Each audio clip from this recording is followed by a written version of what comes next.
How do you mean no more commission? Well, no one in Scotland can commission an idea. You know, if I went to BBC Scotland and I said, oh, I've got this great idea for a sitcom, I've got this brilliant idea for a drama, you know, no, there isn't one person in Scotland that can okay it unless it goes through London.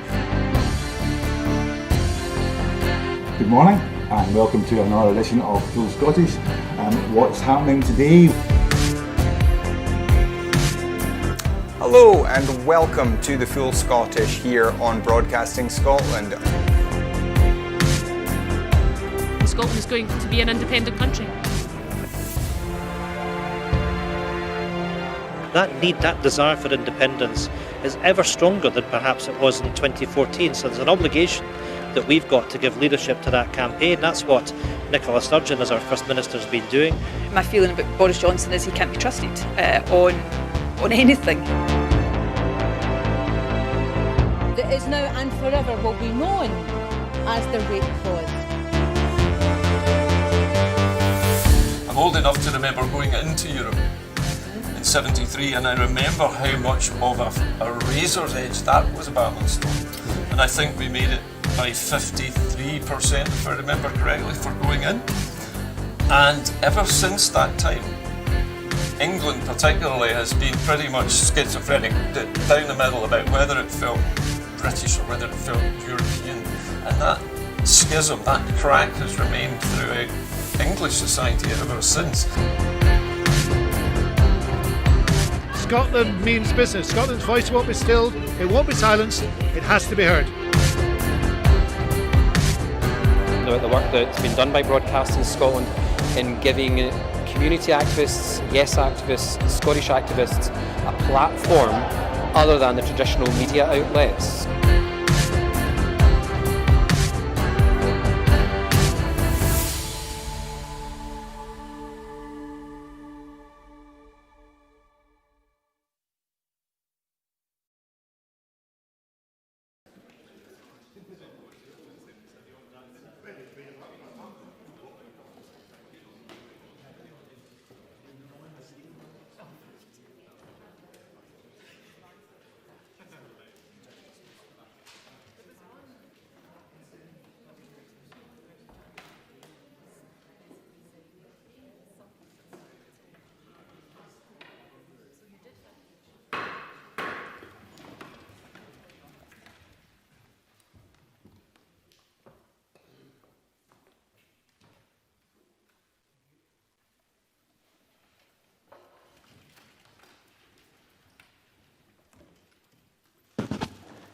Good afternoon, colleagues.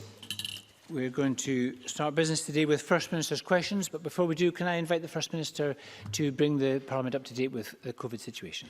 Many thanks, Presiding Officer. I'll give a very short update on today's statistics. The total number of positive cases reported yesterday was 1,212. That is 6.1% of all tests reported yesterday, and the total number of cases now stands at 77,660. 474 of the new cases are in Greater Glasgow and Clyde, 231 in Lanarkshire, 141 in Lothian, 76 in Fife and 76 in Ayrshire and Arran. The remaining cases are spread across 8 other health board areas. There are 1,207 people currently in hospital. That is 28 fewer than yesterday, and 98 people are in intensive care, which is 5 more than yesterday. I also regret to report that in the past 24 hours, a further 45 deaths have been registered of patients who first tested positive in the previous 28 days. The total number of deaths under that daily measurement is now 3,188. And again, I want to convey my deepest condolences to everyone who has lost a loved one. We'll also shortly publish the latest estimate of the R number in Scotland. We expect that it will show that the R number in Scotland is still hovering around 1 and may actually now be slightly below 1. That suggests some progress has been made in recent weeks, and it reinforces the message that we're seeing from some other indicators. The current tough measures and people's compliance with these measures are undoubtedly having an effect. But we must be aware that the national figures mask some very significant regional variations, which is of course why the levels approach is appropriate. As I said on Tuesday, we are concerned firstly about local authorities where transmission is rising again, albeit from a relatively low base, and that includes some areas in levels 1 and 2 where restrictions are not as tight, and so the virus does have more opportunities to spread. So to people in these lower level areas, please don't drop your guard. You must still take care and abide by the rules. And secondly, we are concerned about some areas, particularly across the central belt, where case numbers have stabilised, but they have stabilised at a stubbornly high level. That creates a risk for the winter period, and it also makes the risks associated with the Christmas period higher as well. So we will be considering this carefully over the next few days and assessing whether further action is required. In the meantime, we can all play a part in trying to avoid the need for further restrictions by sticking with the rules. So I'll finish with a reminder of what those are. And of course, anyone in any doubt about the rules that apply in their own area can go onto the Scottish Government website and use the postcode checker. People in level 3 areas, and let me remind you that from tomorrow that will include people in Fife, Angus and Perth and Kinross, should not travel outside their own local authority area unless it is essential. People in other parts of Scotland shouldn't travel into level 3 areas unless essential, and please try to avoid travel outside of Scotland as well, either to other parts of the UK or overseas. With the exception from tomorrow of people in Orkney, Shetland and the Western Isles, none of us should be visiting each other's homes except for essential purposes. And of course, when we do meet people from other households outdoors or in indoor public places, it should be with a maximum of 6 people from no more than 2 households. And finally, I would ask everybody to remember the facts advice. Wear face coverings, avoid crowded places, clean hands and hard surfaces, keep 2 metres distance from people in other households and self-isolate and get tested immediately if you have any symptoms of COVID. My thanks again to everyone who is continuing to stick with these rules. Thank you very much, First Minister. We're going to turn to questions in a second. Just to urge all members who wish to ask a supplementary today, as usual, I'll take all the supplementaries after the last question, which is question 7, but I would encourage you all to press your button as soon as possible. Question number 1, Ruth Davidson. Thank you, Presiding Officer. The public need to have confidence in the test and protect system. It is the most effective tool that we have until a vaccine arrives, and we all want it to succeed. But serious questions have been asked this week, and the public deserves to hear honest and upfront answers. We have learned that the figures showing the number of people contacted by the system was wrong. And we also learned from the Health Secretary yesterday that the First Minister was told that they were wrong a week ago, and yet the findings were quietly buried in the revision to a Public Health Scotland paper and only came to light thanks to journalists digging. The First Minister has made much of the need for transparency and accountability in this crisis. Does she feel that in this instance that standard has been met? First Minister. Public Health Scotland issued a correction and made that available on the website, but I do agree with the need for openness and transparency. I also agree very much that it is important that we maintain public confidence in Test and Protect, and public confidence in Test and Protect is absolutely merited. I want to maybe just take a moment to explain to people what the coding error actually was and what the implications of that have been. What the error meant was that previously, if you had, for example, been tested at 9 AM on a Monday morning, and then you were contacted by a contact tracer having tested positive at, say, 11 o'clock on the Tuesday morning, the system was counting that as within 24 hours because it was the next calendar day, when in actual fact that was slightly more than 24 hours and therefore should have been in the 24 to 48 hour period. But in many cases, this is a difference of a very small number of hours. That said, it shouldn't have happened, but it was an issue of how information was presented, and that has now been corrected, and the revised data, of course, is available on the website. But the most important thing, I think, in terms of public confidence is that Test and Protect is operating to a very high standard. It is exceeding by a large margin the World Health Organization standard. And that standard is, and I'm quoting, at least 80% of new cases should have their close contacts traced and in quarantine within 72 hours of case confirmation. So at least 80%. The most recent figures for Test and Protect is that they are achieving 95.8% within 72 hours. They're actually achieving 88.7% within 48 hours, exceeding the WHO standard for 72 hours within 48 hours. So where there are issues, we address those issues, but let's none of us forget the fact that people working in Test and Protect are doing a very good job. If you compare the performance of Test and Protect to Test and Trace in England, for example, it is performing to a high standard in its own terms, but also to a relatively high standard, and the Government will continue to support it to do so. Ruth Davidson. I think that if the First Minister had wanted to bring people with her on this, she should have proactively fronted it up at one of her daily press conferences, because people accept that mistakes will be made, but they also expect that their government will hold their hands up. Now, let's be clear, it is good news that we are currently exceeding the WHO targets, thanks to the efforts of frontline staff. But I think it's wrong of the First Minister not to acknowledge that for 8 consecutive weeks at the start of the COVID second wave, we were not meeting those targets. And we didn't know that we were missing them because of this data error. Now, the First Minister is right that the WHO says to be effective, we had a contact rate of over 80% in 72 hours.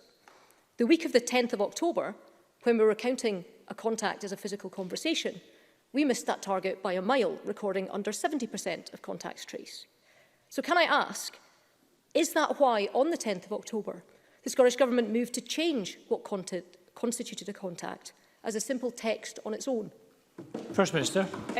No, I wasn't aware of the coding error at that stage, and Public Health Scotland wasn't aware of the coding error. Let me just repeat, and I think it is important for the public to understand, nobody, including me, is saying that it is not important that that coding error happened. It is, and it's been rectified, but it is also important that we don't overstate the consequences or implications of that. In many cases, this was still people who were contacted the next day, but the time the next day that they were contacted would have taken them perhaps a few hours over the 24-hour period. So let's understand the context for that. On the issue about people being texted, I think it's really important to understand how the system works. So if you take index cases, all index cases, that's people who test positive, are telephoned by Test and Protect, and it makes repeated attempts to reach people. If it doesn't do that the first time, there's a small percentage, about 6% of index cases that Test and Protect have not managed to contact. That's not a failure of Test and Protect, that's people, frankly, who are not answering their phone to Test and Protect, and we've all got a personal responsibility here. But all index cases are contacted by telephone. On average, these calls last an hour, and the information that Test and Protect gets is invaluable. For people identified as close contacts, there is a mix of SMS, text messages and telephone calls. Sometimes SMS messages are used for speed of contact, but around 40% of close contacts are actually telephoned. Now, that is actually different, as I understand it, to the position elsewhere in the UK. In England, all close contacts are only texted or emailed, not telephoned. So the system in Scotland, of course, where there are issues, we must make sure those issues are addressed. But the system in Scotland is working well. Ruth Davidson is right to put that down to the hard work of people on the front line, as I always do. And while I hope people know by now, I am probably the last person to be complacent about any of this. That will perhaps be one of the reasons why right now, although we have big challenges with COVID, prevalence and incidence of the virus is a bit lower in Scotland than it is in other parts of the UK. So I have confidence in this system, and I think people across Scotland should have confidence in this system as well. Ruth Davidson. Sir, I think we need to clarify some of the conflicting information this chamber is being given. 3 weeks ago, a Scottish Government spokesman was quoted as saying, from Saturday the 10th of October, Public Health Scotland temporarily moved to a system of contacting all contacts of those who tested positive via text message.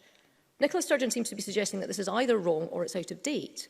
Last night, when questioned, the Health Secretary was robust in saying we do not just send SMS messages, we phone contacts of index cases up to 3 times until we find them.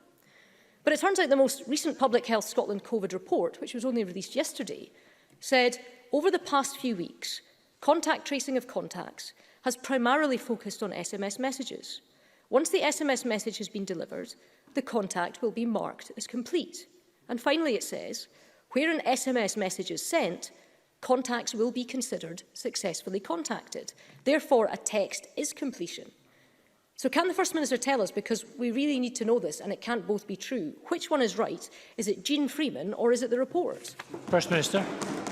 Let me go through the information very clearly again, and let me be very clear in distinguishing between index cases, people who have been tested positive, and close contacts of those people.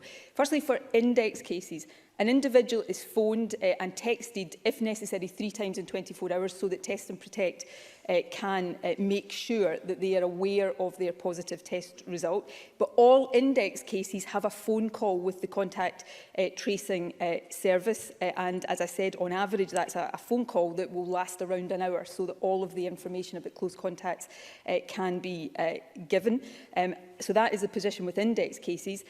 With close contacts, it is a slightly different position. There was a period where that was largely being done by SMS text, but now, and as of last week, the figures show that Test and Protect phoned approximately 40% of contacts. We would actually expect the percentage of close contacts being phoned rather than just texted to continue to increase. But some, yes, are contacted by text. If they need to, they are then able to phone back a contact tracer. Now, as I said, as I understand it, and I'm only going on my understanding here, that is a different position to how some other systems work, where close contacts, not index cases, but close contacts, are all simply texted or emailed. So that's how the system in Scotland works. And we continue, as we go through this pandemic, as we continue to try to learn lessons and address where things happen that shouldn't happen or where mistakes are made, to build the resilience of this system. And it is working well. And I think people in Scotland should have confidence in it. And why is it important that people in Scotland have confidence in it? Because it is really important that they trust it and make sure that they use the service when they have symptoms or when they test positive. Ruth Davidson. Again, I think we need this clarification, because what the First Minister has just said is not what the Health Secretary said in this chamber last night. Let me read it back precisely. We do not just send SMS messages. We phone contacts of index cases up to 3 times until we find them. And perhaps the Health Secretary could be invited back to correct the record. Now, I do wonder how, after 8 weeks of missing WHO targets by a mile, we moved to simple text messages and suddenly we're hitting the target again. The reason that this is so important is because this data directly impacts the decisions we make. Jean Freeman tried to say that it didn't last night. She said, I can confirm that none of the earlier or revised information, which members are welcome to look at, would have made any difference to the decision that we have taken. But on the 2nd of September, the First Minister told the Chamber that the data we now get from Test and Protect allows us to be much more targeted in the measures that we take. So one says it makes no difference to the decisions, and the other says it directs the decisions. And accurate data is essential here. That's the First Minister's view, and I agree with her. And rather than the hostile defensiveness that we've seen, particularly from the Health Minister, in response to fair and reasonable questions, I think it would be better to front up to the problems that we're facing. Now, the Health Secretary was asked yesterday how many more people have been infected as a result of this error. And the answer to that is that we simply don't know. And isn't that the problem here, First Minister? First Minister. The reason why I set out what the error was to give people assurance that this is not something that has meant large numbers of people have gone missed or undetected for long periods of time. This is about, let me repeat the example I gave. If you got tested on a Monday morning, say at 9 o'clock, and you were contacted maybe, say, lunchtime on the Tuesday, because that's the next calendar day, the coding error was that was being counted as within 24 hours, but it's slightly over 24 hours, but it is a small number of hours. That shouldn't have happened. Nobody, I'm not being defensive, that should not have happened. But it did happen and it's been rectified, and it doesn't change the fact that Test and Protect is operating to a very high standard. You know, figures have just been released in England for Test and Trace this morning, and you know, I know that system is working hard and huge efforts are being put in to improve that, but you can compare and contrast the figures and the performance of Test and Protect with that and see that it is working to a high standard. Now, on the other points, when I talked about the data from Test and Protect being important to target action, that is correct. That is the Test and Protect data that we get, that contact tracers get from positive cases about where they've been, and therefore that allows us to draw conclusions about the settings in which transmission risks may be higher, and that has influenced, rightly so, some of the decisions we're taking. And it's that kind of information that right now is enabling us to take a more targeted and proportionate approach. And just again, just to make sure there is no dubiety about this, for index cases, an individual is phoned, if necessary, they may be got the first, on the first attempt, is phoned and texted 3 times in 24 hours. All index cases are phoned, and there is a mix of phone calls and text messages for the contacts of index cases, and that actually is an advance on what happens in some other systems in other countries. So we will continue to seek to improve the system, but it doesn't do anybody any service, and by anybody I don't mean the government, I mean the people of Scotland, to suggest anything other than Test and Protect is working well and that people should have confidence in it. Question number 2, Richard Leonard. Thank you, Presiding Officer. Last night, the Cabinet Secretary for Health told Parliament that what undermines confidence in the Test and Protect system was misrepresentation. Since September, the First Minister has told Parliament on at least 10 occasions that Test and Protect is excellent, it's working well. Isn't that a misrepresentation? No, if Richard Leonard is saying I've done it on 10 occasions, I'm about to do it on an 11th occasion. Test and Protect is working well. It is doing a good job, and I think it is a disservice to those working in that system to suggest otherwise. The coding error that has is rightly been raised, and we're answering questions about that rightly and properly. I have set out what that is. That is an error in how figures were being presented. It shouldn't have happened, and it has been rectified. But that does not change the fact that Test and Protect is working well. Just let me again remind people of the performance of Test and Protect against the World Health Organization standard. 80% of new cases should have their contacts traced and quarantined within 72 hours. The most recent figures, 95.8. It was over 90% the week before as well. So Test and Protect is working well, and people should continue to have confidence in it, because it is vital to our overall approach to COVID that people do have confidence in it. Richard Leonard. Thank you. But the data shows that in 8 weeks, over August to October, you failed to meet that WHO standard. And the sage advice is that to make a significant impact on the R number, the delay should not be greater than 48 hours. Look, we're agreed that an effective tracing system is key to containing the virus. We're agreed that it is in all of our interests for the government to succeed. But that's why it's so worrying to see the system struggling so much. While the First Minister was standing in Parliament saying in recent weeks, as she said again today, that the system was working well, 1/3 of contacts were not being traced within 72 hours. So once again, there is a disconnect between the First Minister's parliamentary pronouncements and what's going on out there in the real world. And it's not just the tracing of contacts that is taking too long. The most recent reports from Public Health Scotland show that there have been thousands, 3,500 to be precise, people who have tested positive but who have not been interviewed by Test and Protect. 400 in the past week alone. So is the First Minister seriously telling the people of Scotland that this shows Test and Protect is working well? Isn't it showing us that it's desperately short of resources and that the government needs to get a grip? First Minister. I think Test and Protect is working well. I am not complacent at all. There was an error made in how the figures were presented. That's been rectified. Yes, we have had to build up the resilience of Test and Protect, and the figures that it is now achieving, the performance that it is now achieving, is by the gold WHO standard exceptionally good. Can I, in all seriousness, take on the 3,500 point? Because, of course, that is a concern, but it is simply and factually wrong to describe that as a failure of Test and Protect or somehow down to lack of resources. What that number is, and that's about 6% of the total number of people that have had to be contacted. Index cases, I think that figure is a percentage of over the whole period Test and Protect has been operational. Those are people who, despite the best efforts of Test and Protect, don't answer their phones and don't reply to the text messages. Now, all of us have a personal responsibility.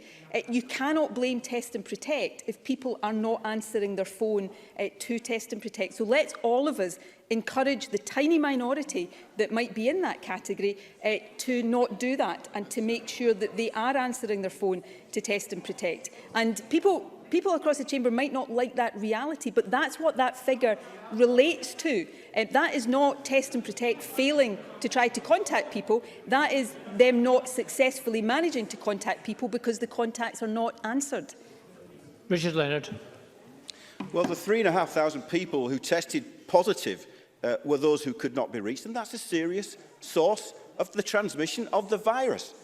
The 9,252 people who were contacts who could not be reached, they are also potentially a serious cause of the transmission of the virus. So it's important that we get this as accurate and as properly resourced as possible. But it isn't just on Test and Protect where there is a disconnect between government rhetoric and reality. 1 month on from the introduction of new guidance on care home visiting, 90% of families contacted by Care Home Relatives Scotland have seen no improvement in visiting arrangements. In fact, many have seen arrangements getting worse. One relative said they feel constant stress and separation anxiety as mum becomes frail and is asking for me. I feel I'm letting her down. First Minister, this could be changed if care home visitors could get tested. After 9 months of isolation and separation, families are calling for our help to reunite them with their loved ones in care homes. They say, in their words, that they are running out of time and that they need to see change happen now. If rapid testing can be introduced for students, why can't the Scottish Government prioritise rapid testing for these desperate families? First Minister. We are prioritising it, and the Health Secretary will be setting out the timetable for that shortly. I'll come back to care home visiting in a second, but I don't want to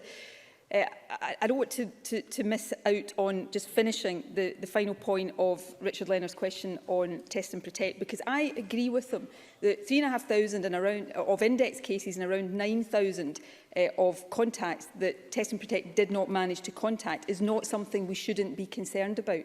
But it is absolutely not the case that these people haven't been contacted because Test and Protect didn't have the resources or didn't try to contact them. These are the minority of people that haven't responded to calls from Test and Protect. Now, people can not want to accept that if they want, but that is the reality of what those numbers mean. What does that mean our message should be? The vast majority of people are complying, are responding magnificently when they get called by Test and Protect, but for whatever reason, there is a minority who are not, and we need to continue to send the message that they should. So let's not say if there are resource issues with Test and Protect, we will address them, but anybody who's trying to say that that is down to resource issues with Test and Protect is frankly not correct, and I think it is really important to be clear about that. On care home visiting, we all want to see as much normality. That's why we are introducing testing for care home visitors, and I say the Health Secretary will set out the detail of the timing of that shortly. But we have to strike the right balance between allowing families to visit. We all understand the importance of that, and given that we are in a period of higher prevalence again of the virus, making sure that we keep residents in care homes safe. That is not an easy balance to strike, and it is harder for anybody. It's not harder for anybody than it is for families of those in care homes, but we will continue to take the steps to get that balance right and make sure that we are protecting people in care homes in that broadest sense. Thank you. Question number 3, Patrick Harvie. Thank you. Around the world, people who believe in democracy breathed a collective sigh of relief last week at Donald Trump's defeat. But as he refuses to concede and instead reverts to promoting online conspiracy theories, we need to recognise that this kind of toxic agenda is a threat in Scotland too. Investigative journalists at the Ferret have shown that online conspiracies are gaining an audience in Scotland. These conspiracies include ideas linked to COVID denial, anti-vaccine myths, as well as climate denial and other far-right ideologies very similar to the movement that Trump cultivated. This is a very real threat to public health. Research by Hope Not Hate has shown that 1 in 4 people in this country agree with online conspiracy theories, and the Royal Society has suggested that around a third of the public are uncertain or unlikely to accept a vaccine when it's available. What action is the Scottish Government taking to address this dangerous movement, which has caused so much harm in the US, both to democracy and to public health? And what will it do here in Scotland to build public confidence in a future vaccine so that we can maximise uptake? First Minister. I think the risk Patrick Harvie sets out there is a very real risk in the public health and COVID context in particular, but as he says, more widely to our democracy. I think all of us should guard against buying into conspiracy theories on the internet or anywhere else. And in COVID, that is obviously particularly important. So the first thing that is really important on the vaccine is that the vaccines go through all of the appropriate and proper regulatory processes, and that is what is happening right now. And it is important that we're all very clear that when vaccines are given clearance to be used, then they are safe to use. And it's the Scottish Government will make sure all of the information about the vaccine is made available, and we take steps to address any concerns that people have. It is really important for all of us to be very clear when we are at the point, and I hope there's no guarantees yet about this, but I hope we may even be in a position before the end of this year, or certainly very early next year, to start vaccinating people against COVID, that the message is very clear. If you are in one of the eligible groups, then come forward for vaccination. You're protecting yourselves, but you are also helping to protect others, and politicians and Parliament as a whole will have a big part to play in that. Patrick Harvie.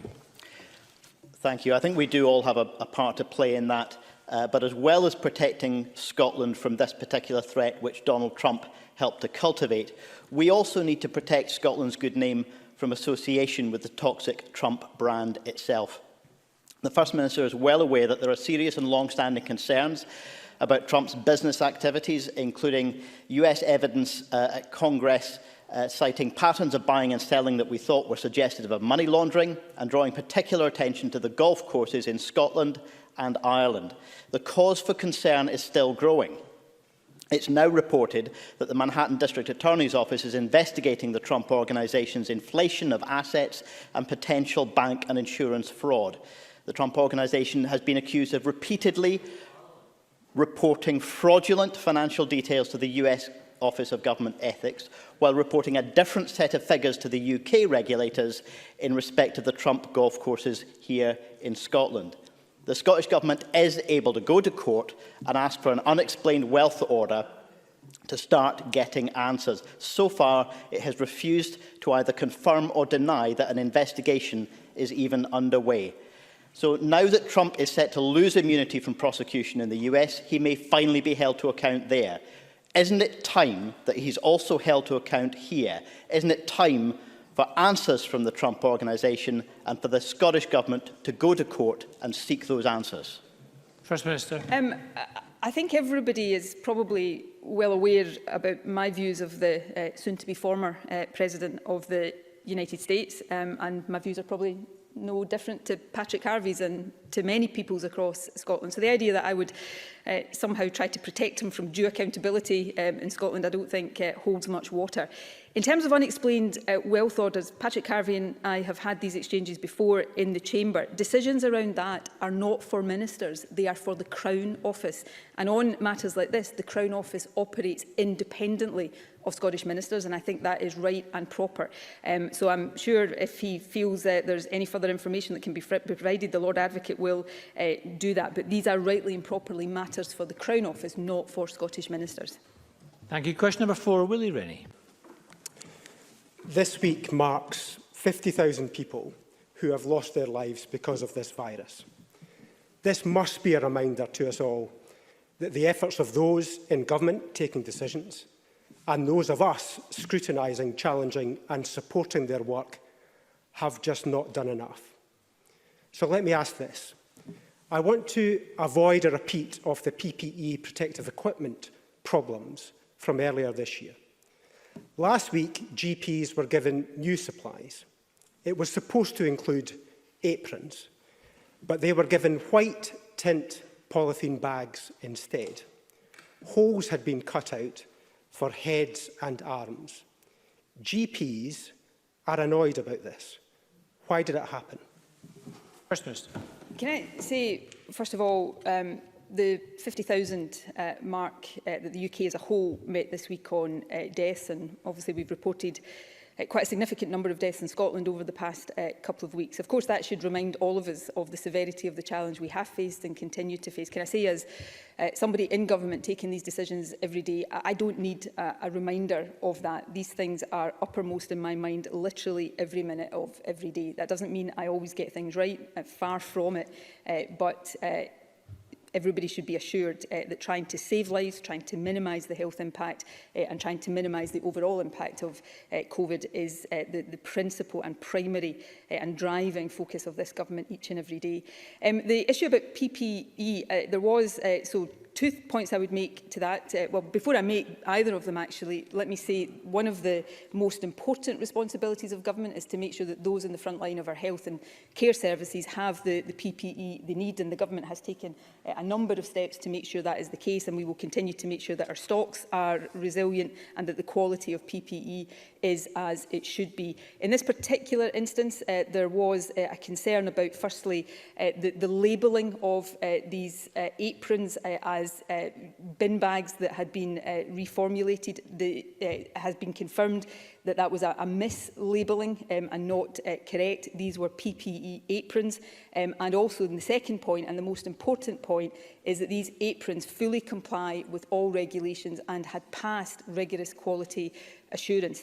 But the third point, actually, there's a third point I want to make, which is perhaps more to GPs than to Willie Rennie. Any GP that wants to have a different style of apron to these ones, if for whatever reason they don't have confidence in them, can raise a replacement request through their local health board supplies team, and alternatives will be supplied. But all of the PPE we provide goes through rigorous checks, and I think people on the front line have a right to expect that. Willie Rennie. I thank the First Minister for that answer. But whatever the label, they do look like bin bags, and manufacturers believed they were bin bags, and they are not making GPs feel particularly valued at this time. The PPE hub told a GP that they were at the mercy of the PPE push from the government and that no others were available at that time. I think GPs will just want to know that these will be taken out of circulation and they'll have aprons in future.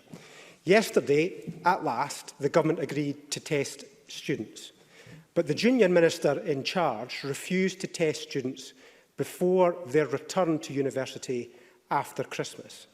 That risks a repeat of the scenes in September when thousands of students were locked up in halls. Will the First Minister overrule her minister and confirm that these students will be tested when they return from home? First Minister.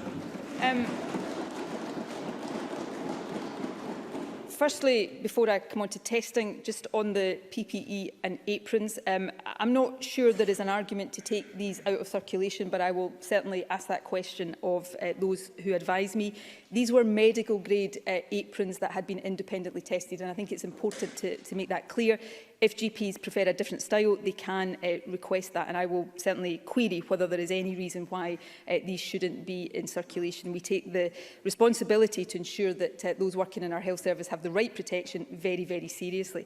In terms of testing of students, we've put in place the arrangements for students who want to. Not all students will either want to, or indeed in relation to care experience students, be able to go home, because for some of them university is home. But those who are able to and want to go home for Christmas, we have put in place the arrangements, of which testing is a part but not the only part.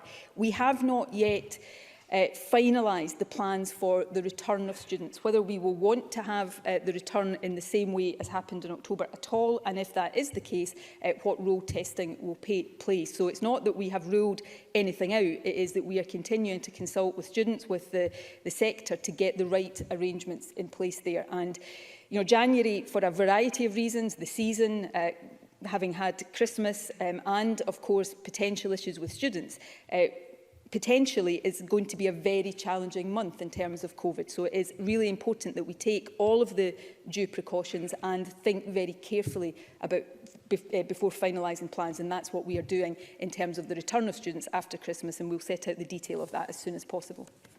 Thank you. Question number 5, Bob Doris. To ask the First Minister whether she will provide an update on the number of people who have applied for the Scottish Child Payment. First Minister. The Scottish Child Payment opened for applications on Monday. Initial management information indicates that by the end of Tuesday, over 28,000 applications had been received. This payment, of course, is intended to tackle child poverty, and of course, with the economic impact of the pandemic, meaning more households are reliant on benefits, we need to make sure it reaches all eligible families. The plans we have to promote the Scottish Child Payment have been set out publicly and include carrying out an extensive advertising campaign. We're also making information available through a number of routes, including midwife and health visitor packs, the baby box, and nursery and school enrolment packs. And I would encourage all parents and carers of the 194,000 children that could be eligible to make sure they apply for this new benefit. Bob Doris. I thank the First Minister for that answer. The Scottish Child Payment is the most ambitious anti-poverty measure currently being undertaken anywhere in the UK, and the First Minister is right, we must maximise the uptake. Presiding Officer, last week IPPR Scotland urged the UK Government to make a temporary increase in universal credit. That temporary increase should be permanent, and recommended to also remove the benefit cap and the 2-child limit. It described this as the most pernicious part of the UK-wide benefit system, which were wrong even in pre-pandemic context. This undermines our efforts to tackle child poverty, as well as just been plain wrong. Will the First Minister raise with the UK Government and ask them to match the Scottish Government's ambition to tackle child poverty? First Minister. Absolutely, we will. We have repeatedly called on the UK Government to scrap the needlessly punitive and, in my view, immoral 2-child limit and benefit cap. This week, a joint letter also went from the Welsh, Northern Irish and Scottish Governments to the Secretary of State for Work and Pensions, calling for the £20 uplift to universal credit to be made permanent. We know that harmful policies like these coming from Westminster have a disproportionate impact on single-parent households, and a recent Joseph Rowntree Foundation report found that withdrawing the £20 uplift will result in 700,000 more children across the UK being pushed into poverty, 700,000 more people, that includes 300,000 children. So I would hope on both of these issues the UK Government would do the right thing so that we can all work together to ensure that we tackle child poverty and not make it worse. Thank you. Question number 6, Donald Cameron. To ask the First Minister what the Scottish Government's response is to Chest, Heart and Stroke Scotland's call for the introduction of a national support service for people with so-called long COVID. First Minister. We have already met with Chest, Heart and Stroke Scotland and are considering their proposal about support for people with ongoing COVID symptoms. The NHS is delivering care tailored to the individual needs of people experiencing long COVID across a range of specialisms. But of course, this is a developing area of clinical understanding, and we need that greater understanding to drive our response in the future. We're taking action to understand the longer-term effects of COVID, including investing in research and supporting SIGN and UK partners to develop a rapid clinical guideline that the intention is will be published before the end of this year. The guideline work and the deepening understanding of the impact of ongoing symptoms is required in order to configure our response and help the NHS tailor the holistic diagnosis and treatment that people need. Donald Cameron. I'm grateful to the First Minister for a response, but for many people that will not be enough. There are people across Scotland suffering from this debilitating condition and trying to live their lives as best they can, with a number of very harrowing accounts of long COVID appearing recently in the media. And I was contacted this morning by someone who wrote of her frustration at the lack of interventions and practical support for her symptoms. For her and thousands like her, will the First Minister commit today to meet with Chest, Heart and Stroke Scotland and people living with long COVID? And will her government urgently develop a much-needed national strategy to support treatment services, much like NHS England has done by investing in the development of long COVID clinics to offer specialist help? First Minister. As I said in my initial answer, Scottish Government officials have already met with Chest, Heart and Stroke Scotland, but I'm sure the Health Secretary would be happy to engage as well. I think the issue of long COVID is one of the most serious and profound implications of COVID, and I have cited it myself many times in the past as one of the reasons why younger people in particular should not be complacent about COVID.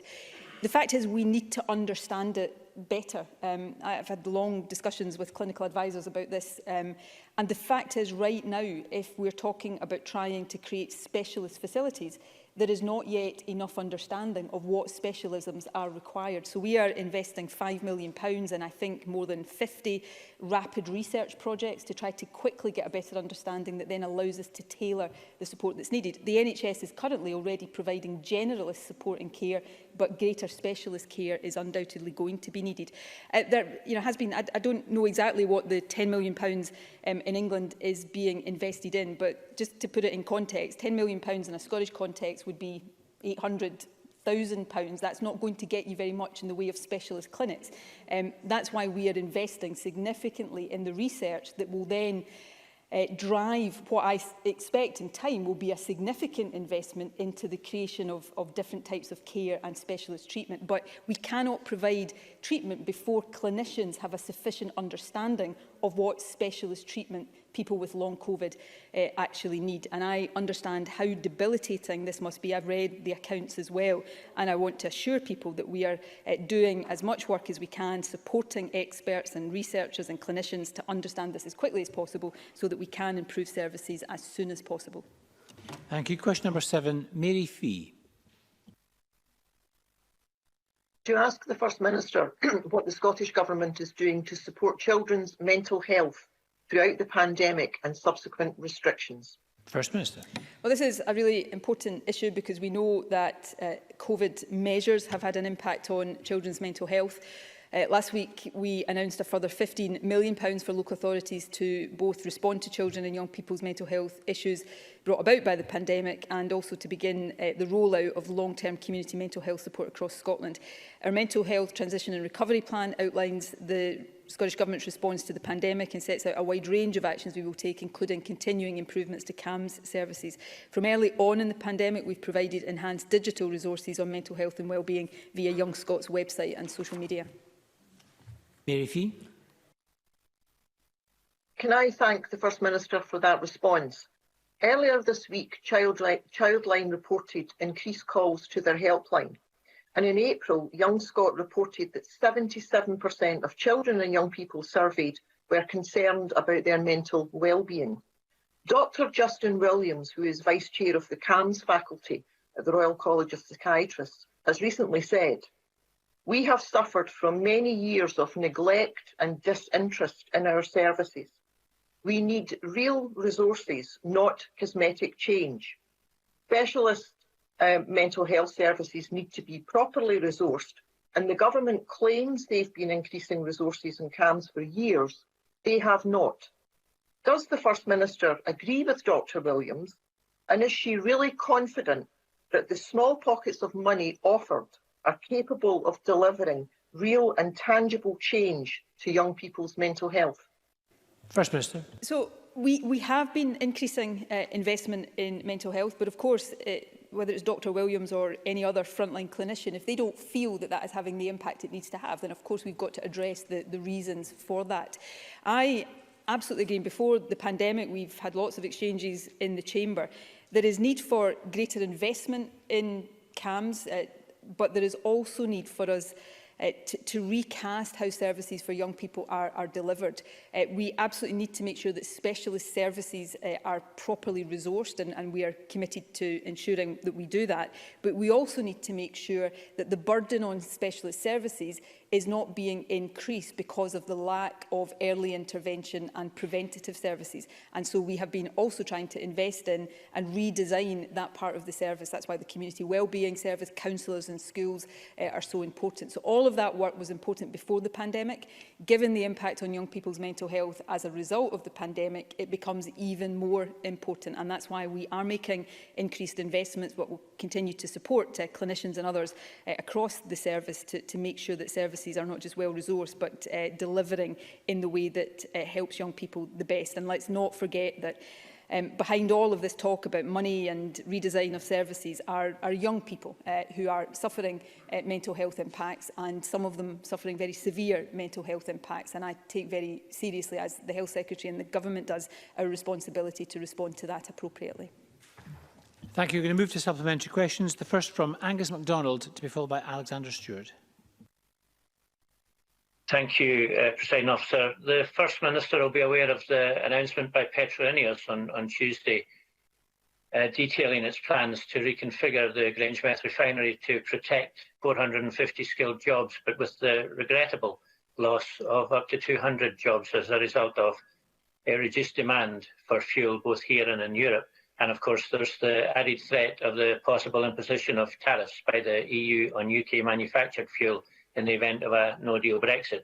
Now, I know that the PACE team have offered their assistance to Petroineos and their employees, as has Falkirk Council. However, with the speed of change in the European refinery sector worsening, the challenges are likely to continue.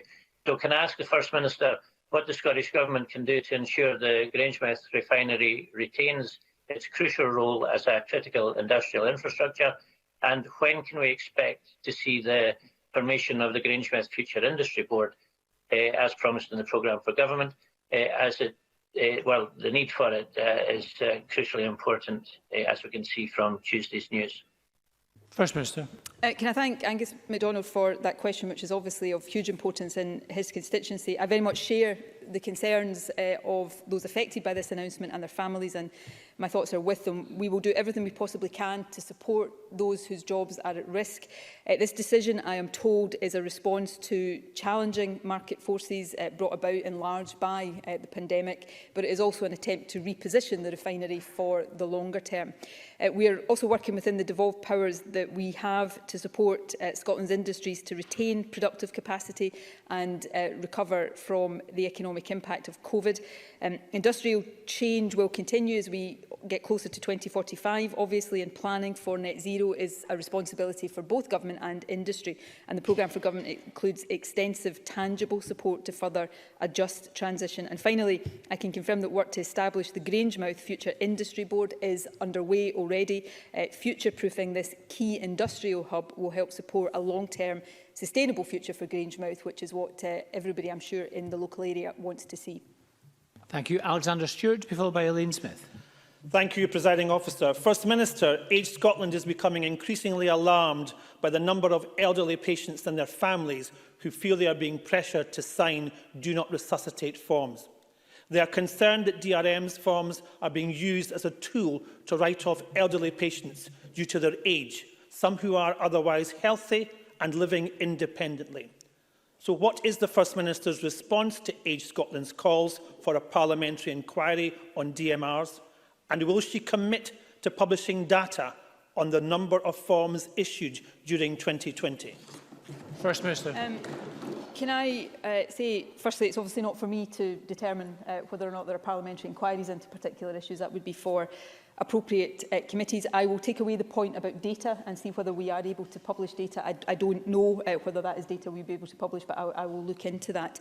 And thirdly, just by way of introduction, I always take the concerns of Age Scotland seriously, given how respected an organisation they are in the field that they operate in.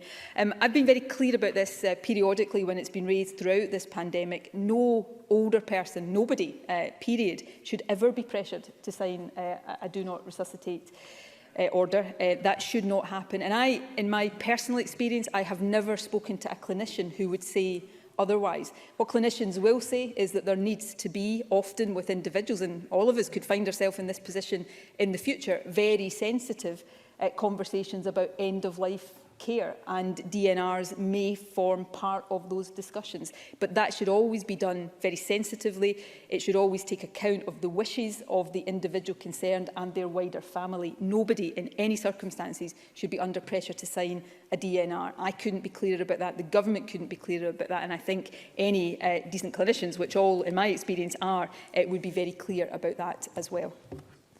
Thank you. Elaine Smith, to be followed by Maureen Ward. Thank you, Presiding Officer. The First Minister earlier mentioned Christmas, which is not only an important Christian feast, but also a national holiday celebration for people of all religions and none, and they want to make plans, particularly in central Scotland, where extreme measures have been in place for many weeks now. So can the First Minister tell us what progress has been made with the four-nation talks on this, and what consultation is she having with other political parties and Civic Scotland to try to avoid a bleak and lonely Christmas? First Minister. Christmas is really important. It's important for all of us. It's not the only festival that's important. For the majority of us, even people who are not Christian, Christmas is important, and I absolutely recognise it. But right now is Diwali, for example. Many of our communities across the country have had these important celebrations disrupted because of COVID, and we've got to recognise that this has been an impact on many different faith groups as well. I had a Four Nations discussion yesterday evening about a couple of things, but the Christmas arrangements were one of them, and these haven't concluded yet, but they will continue. I was due to update party leaders shortly after that on matters COVID, and no doubt that would have come up, but due to a delayed vote in the Parliament last night, that discussion had to be postponed, unfortunately. But these are important matters. What is really important here is that we strike the right balance. Firstly, we've got to recognise that people want to spend time with their loved ones at Christmas. I am no different to everybody else in that respect. We also have to recognise that we have to give people confidence in any rules and restrictions that are in place and encourage maximum compliance. And that means recognising the reality of the Christmas period, and we all want to get to that position. But we also have to be sensible. We have to think, if people are going to be interacting more over Christmas, what are we advising people to do after Christmas, in January, for example, to minimise the risks? And we just have to make sure that for all of us, being able to enjoy Christmas a bit more is not going to lead to loss of life and illness in January or February that could otherwise have been avoided. I wish, probably on this more than on many other aspects, there was an easy answer. But there's not. But we need to try to get to a sensible position. That's what the Scottish Government is trying to do, and we are seeking to do that in partnership and in an aligned way with the other governments of the UK. Thank you. Maureen Watt, to be followed by Jeremy Balfour. Does the First Minister agree that the UK Government's Agriculture Bill, which has now received royal assent, woefully fails to deliver on the promises made to Scotland during the EU referendum, that EU funding would at least be matched and that there would be no powers grabbed from our Parliament that will impact on farming and food production? First Minister. Yes, I do agree with Maureen Watt. These promises have been broken right, left and centre, from assurances about food standards to assurances about funding in agriculture. As yet, we have not seen any of them materialise. And of course, we are now, just over a week away from what is supposed to be the deadline for a deal for the end of the transition period, and we don't know whether a deal is going to be done. What we do know is that even if it is done, it is likely to be a very basic deal that is bad for Scottish jobs in all sectors, and that includes agriculture. I don't understand, given that we are in the midst of a pandemic, why we have a UK government that is determined to press ahead and end the transition period at the end of this year, when it will put lots of Scottish and UK jobs at risk. It is, in my view, unforgivable. Jeremy Balfour, to be followed by Neil Bibby. Thank you, Presiding Officer. First Minister, I've been contacted by a number of constituents whose children are in nurseries and early learning centres.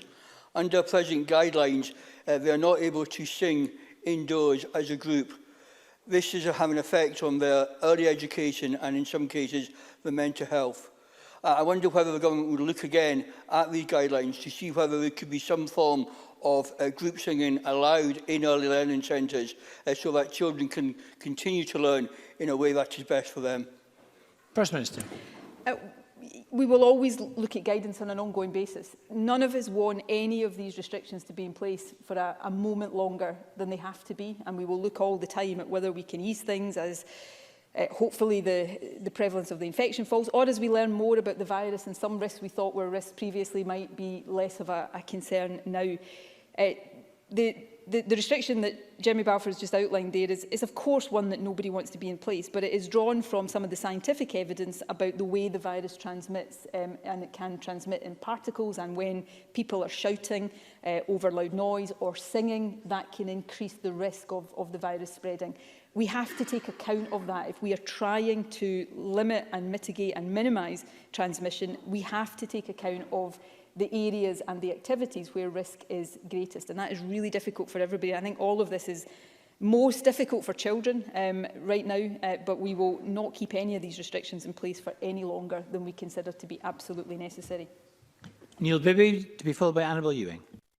Organisations including the Scottish Licensed Trade Association, the Campaign for Real Ale, the Society for Independent Brewers, the Campaign for Pubs, the Pubs Advisory Service, GMB Scotland, FSB Scotland and many of Scotland's publicans all want to see statutory protection for tied pubs in Scotland.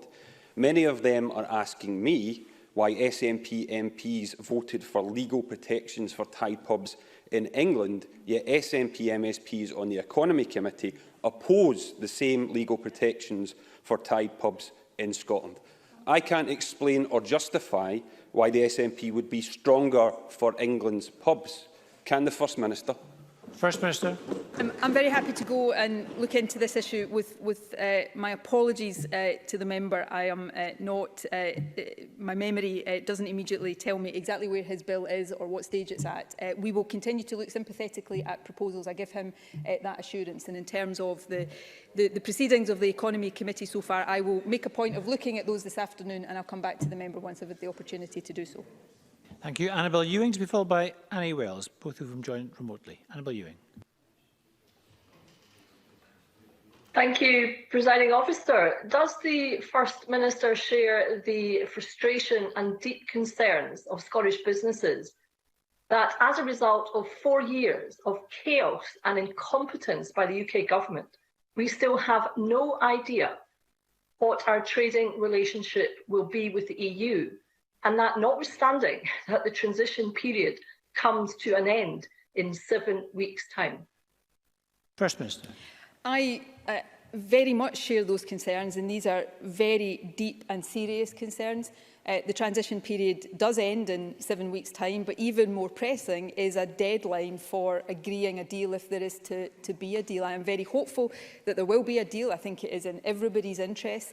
But what we know is that any deal that can be struck at this stage, and there are no guarantees it will be struck, is likely to be such a flimsy and thin deal that the end of the transition period is going to bring disruption to Scottish businesses. And what that means is lost revenue and potentially lost jobs at a time when businesses are already struggling with the impact of the pandemic. And I think the UK government really does need to get its act together on this very quickly, although watching the news over the last 24 hours, they seem to be preoccupied with fighting each other rather than making sure that these issues on the pandemic or on the Brexit deal are reached. But I would hope in the interests of businesses everywhere we see progress on this very quickly. Annie Wells, to be followed by James Kelly. Annie Wells. Thank you, Presiding Officer. Stuart McFarlane, a constituent of mine, has raised serious concerns that his daughter's education is suffering because of her requirement to self-isolate. Despite his daughter's school trying to do their best to support her, it is clear that they are struggling, particularly because of her additional support needs. No child should fall behind at school because they have to self-isolate. So can the First Minister explain why the education and additional support that my constituent's daughter deserves is not in place? And will she act to make sure schools have everything they need to support those self-isolating pupils? First Minister. Obviously, I'm not aware of the individual constituency case. I'd be very happy to look at the details of that if Annie Wells wants to send it to me, although obviously these are principally matters for local authorities as the statutory providers of school education. I think it is really important then when young people are having to self-isolate, and significant numbers of young people are. That is part of what we need to do to keep schools open generally for the majority of pupils. But schools are providing young people with physical resources where that's needed, learning materials, textbooks, digital devices. They're also providing live learning and teaching sessions. That's been done in a variety of different ways, but clearly we want to make sure that that is taking account of all of the different needs of different young people, and that is a responsibility I think local authorities have to continue, and I'm sure they do continue to take very seriously. But on the individual circumstances, I would be happy to consider that more if I have more details of it. James Kelly to be followed by Stuart Stevenson. Thank you. Can I raise with the First Minister concerns about the disparity of community crisis grant payments administered under the Scottish Welfare Fund? Data from the Poverty and Inequality Commission shows that the average level of payments in Glasgow at £146 is the lowest in all council areas in Scotland. This is a particular concern given the levels of deprivation in certain areas in Glasgow and the number of vulnerable people relying on these payments. Does the First Minister therefore accept that Glasgow shouldn't be unfairly penalised, and will the Government take urgent steps to ensure that future payments from the Scottish Welfare Fund are carried out in an equal and fair manner? First Minister. I think the member would accept that I will always agree that Glasgow should not be unfairly penalised. I don't have any evidence that Glasgow in this respect is being unfairly penalised. The Welfare Fund, of course, is administered by local authorities. I will have a look at the particular issue that James Kelly raises. The Scottish Government has increased money going to the Scottish Welfare Fund because of the pandemic, and of course the Welfare Fund is now also administering the self-isolation payment scheme. But I'll look at the particular detail that's been raised, and if there's any more that I can add when I've done so, I'll write to the member. Thank you. Stuart Stevenson to be followed by Mark MacDonald. First Minister, the United Nations brings its climate change conference to Glasgow next year. Does it not undermine prospects for its success that Boris Johnson has appointed as his government's climate change champion a pro-fracking Tory MP who has campaigned against wind farms? First Minister, I think you've got the gist of that. Yeah, my apologies to Stuart Stevenson. He has frozen on the screen before me, but I did get the gist. I think the appointment of the climate change champion will have raised some eyebrows for the reasons that Stuart Stevenson sets out. I think consistent with our ambition to become net zero, I think would have to be opposition to fracking and, of course, support for wind power. And I think that is very important. Obviously, I want to wish anybody in that position well, and I want to see them succeed. And we look forward to working with the UK Government. But all of us, and I include the Scottish Government very much in this, as we get towards COP26 this time next year, all of us will have to be judged not just on our words about climate change, but on our actions. And Boris Johnson should remember that as well. And Mark MacDonald to be followed by Mark Ruskell. Presiding Officer, this week 15,000 women across Scotland, including many of my constituents, discovered that letters inviting them for non-routine cervical screening and colposcopy treatments were not sent at the end of August as they should have been. This has caused a great deal of anxiety for these women because these are tests which are required as a result of these people being considered to be at greater risk of cervical cancer due to, for example, family history, or through previous smears which have indicated non-cancerous or abnormalities as a result. What assurances can the First Minister give that this sort of error will not happen again? What guarantees can she give that future delays will not result as a consequence of dealing with this backlog? And what assurances can she give to the constituents I represent, and who many across the chamber will represent, who are understandably extremely worried at the potential delay and the impact that could have in early detection and treatment? First Minister. I am aware of this issue, and I agree it is a serious matter. I know National Services Scotland have already taken steps to understand the reason why it happened and to make sure it can't happen again, and also to communicate with women affected to reassure them about the hopefully no impact in terms of their care and treatment and screening, but also to answer any other questions they've got. I'll ask the Health Secretary to write to Mark MacDonald with more detail of exactly the steps NSS are taking so that he is able to reassure constituents. And given that this is something that will have affected some women in all parts of Scotland, I'll make sure that that letter is placed in Spice as well for the benefit of other MSPs. And Mark Ruskell. Thank you. Workers at BIFAB are desperate as they face another Christmas of uncertainty. But given that state aid rules only kick in at the point that a contract is signed, does the First Minister believe that a delay to the signing of contracts in relation to the NNG wind farm could take us into a different state aid regime, and one which could make it easier for the Scottish Government to offer a financial guarantee to the struggling firm? First Minister. I don't think that question can be answered definitively. Obviously, we don't know exactly what the state aid or the replacement for state aid is going to be. What I can say absolutely definitively is anything the Scottish Government can do within the legal and financial constraints we operate in to help secure the future of BIFAB, we will do, because we want to see BIFAB not just survive but flourish, and we will continue to work with the majority shareholder. The Scottish Government is the minority shareholder, so clearly has a financial interest as well as all the other interests we have in wanting to see BIFAB succeed, and we will also continue to liaise with the UK Government and others to make sure that no stone is left unturned in trying to secure the future of BIFAB. Thank you very much. And on that note, we need to end First Minister's questions. Point of order, Elaine Smith. Thanks very much, Presiding Officer. The First Minister said earlier that Jean Freeman will provide information soon on care home visitor testing.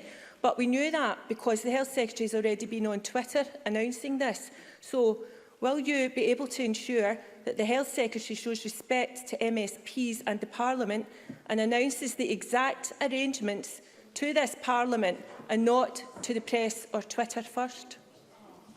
Thanks very much, Ms Smith. On announcements, I think I've made my views clear that any significant announcements should be made to the Parliament, and I'm sure they will be in due course.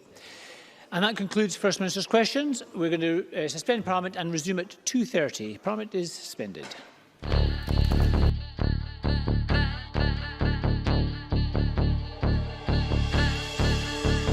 How do you mean no more commission? Well, no one in Scotland can commission an idea. You know, if I went to BBC Scotland and I said, oh, I've got this great idea for a sitcom, I've got this brilliant idea for a drama, you know, there isn't one person in Scotland that can okay it unless it goes through London.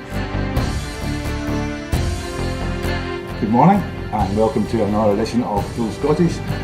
What's happening today? Hello and welcome to the Full Scottish here on Broadcasting Scotland. Scotland is going to be an independent country. That need, that desire for independence is ever stronger than perhaps it was in 2014. So there's an obligation that we've got to give leadership to that campaign. That's what Nicola Sturgeon, as our First Minister, has been doing. My feeling about Boris Johnson is he can't be trusted on anything. That is now and forever will be known as the rape clause. I'm old enough to remember going into Europe in '73, and I remember how much of a razor's edge that was a balanced stone. And I think we made it by 53%, if I remember correctly, for going in. And ever since that time, England particularly has been pretty much schizophrenic, down the middle about whether it felt British or whether it felt European. And that schism, that crack has remained throughout English society ever since. Scotland means business. Scotland's voice won't be stilled, it won't be silenced, it has to be heard. The work that's been done by Broadcasting Scotland in giving community activists, yes activists, Scottish activists a platform other than the traditional media outlets.